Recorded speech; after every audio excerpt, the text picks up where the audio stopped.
270 pesos. Sa labas ng envelope, write your name, full name, no? Address, complete address din, phone number, kung paano kayo matatawagan, at signature. Ganun lang kasimple. Sa bawat tindahan naman, meron tayong drop box na ganito at makikita rin naman yung sinasabi kung paano yung envelope mo. Ito pala. Ganyan yung envelope. Makikita niyo yung Baliktad envelope. I'm sorry. Ayan. Yan, may full name, no? Merong complete address. Complete yung address para sure. Contact number din. Complete din. Plus the signature. Yung ganon. Para titignan to ng FDA representative kung valid, kung tama lahat yan. Titignan niya yung nasa loob kung tama rin na worth 270 pesos yung stickers ng aficionado. And then, pagkatama lahat, no, panalo ka na ng kotse. Kumbaga, sabi ko, kayo rin pwede sumali. Kayo po yung representative niyo po yung tatawag dun sa mananalo. O paano po ba nila abangan yung draw? Sa grand draw, sure na kami sa Showtime. No, sure na kami sa grand draw ng September 2025. Wino-workout lang namin sa Showtime ngayon na pati sa dalawang draws in April and July na Showtime pa rin para makatulad din sa amin ang Showtime sa pag-advertise ito. Yun. If ever, sa Showtime, and lahat naman ng tindahan ng aficionado may mga drop boxes, may poster para makita niyo yung mechanics in case na hindi masyado naintindihan yung explanation ko, andun naman yung mechanics niya. Yun. And meron din kaming website, no, para ma-check nyo rin, www.aficionado.com.ph. Again, yung website www.aficionado.com.ph. Yun. Or Facebook na Aficionado PH. Yun ang Facebook. Aficionado PH. Sir Joel, paano ka mag-celebrate kayo ng Christmas? Well, this coming Saturday, alis na kami, punta kami ng Baguio. Masarap mag-celebrate sa Baguio kasi malamig, no? Mas feel namin ang Pasko doon. At the same time, kasama ko buong pamilya ko, 8 anak, mga kapatid ko na nandito sa Pilipinas, pati yung kanilang pamilya kasama namin. We're talking of mga about 75 people. Kasama yung mga entourage ko rin, marami rin kami. Para reunion na marami kami pamilya. Actually, 75 din kulang pa rin kasi iba nagpunta na sa Amerika.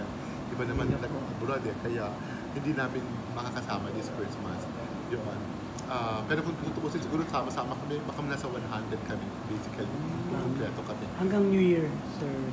Babalik ako ng 27 kasi may grand Christmas party kami sa 29 dito sa Winford. So, dito ako mag-celebrate ng New Year dito sa bahay. Yan. Kasi, honestly, na-miss ko yung mga putukan. Sabi nila yung mga putukan na uli. Kaya, sabi ko kasi, ganun ako lumaki.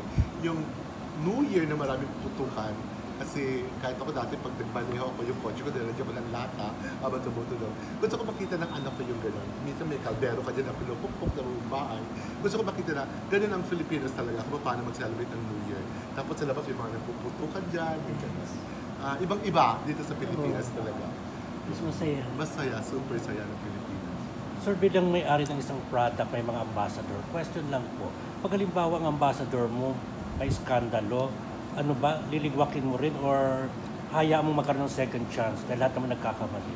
Well, pag nagkakamali sila, nire-refer namin sa legal namin, no, para maayos mabuti. Yung legal namin ang kumakausap kasi basically meron namang kontrata. Yes. Kung nakalagay sa kontrata yung ganung bagay, we just have to follow. Pero sa akin, kung lalong sadya at hindi talaga maganda ang character niya, para sa akin, liligwakin siya. No? Kasi kailangan isang model siya no? Model siya ng pamilya niya, model siya ng mga kaibigan niya, model siya ng society, model siya ng lahat, ng produkto, kaya dapat magbigay siya talaga ng tamang halimbawa. Pero of course, ang final say pa rin namin yung legal. No? Sila pa rin ang nakikipag-usap. Pero ako tatanungin mo, pagka lalo kung sadya yung pagkakamali niya at may bad character siya, bad personality, for me, kailangan siyang ligwakin. Follow up. Ako talaga nagpala. Knowing you. Pero alam naman natin yung mga endorser na pinili mo talaga. Mga alam best mo, na sila. yung mga endorsers ko naman for the previous years, or sabi mo na 25 years or 24 years, okay naman sila. Wala naman ako naging endorser na naligwak, kumbaga. yung gano'n. Maayos lahat sila na nakuha namin. Ang ano May Diyos. advice po ba? I-renew nyo? Or parang may... We're not renewing Vice, pero andyan pa rin yung perfume niya. What's happening is, kada benta ng pabango niya, meron siyang commission. So meron siyang check na nakukuha. Pero Signature perfume ng bawat artist. Oo. Pagka bumibenta pa rin yung produkto nila, binibigay namin sa kanila. so ano Yung pa rin? Kumbaga commission. nandun pa din po yung mga... Oo. Commission basis. Commission basis basis. na lang. Oo. Kada benta ng bote. Yun. And we're open naman, they can also check na talaga, yun talaga yung benta Yung nila. benta. They can do audit, we're open to that. Okay po, thank Thank you you.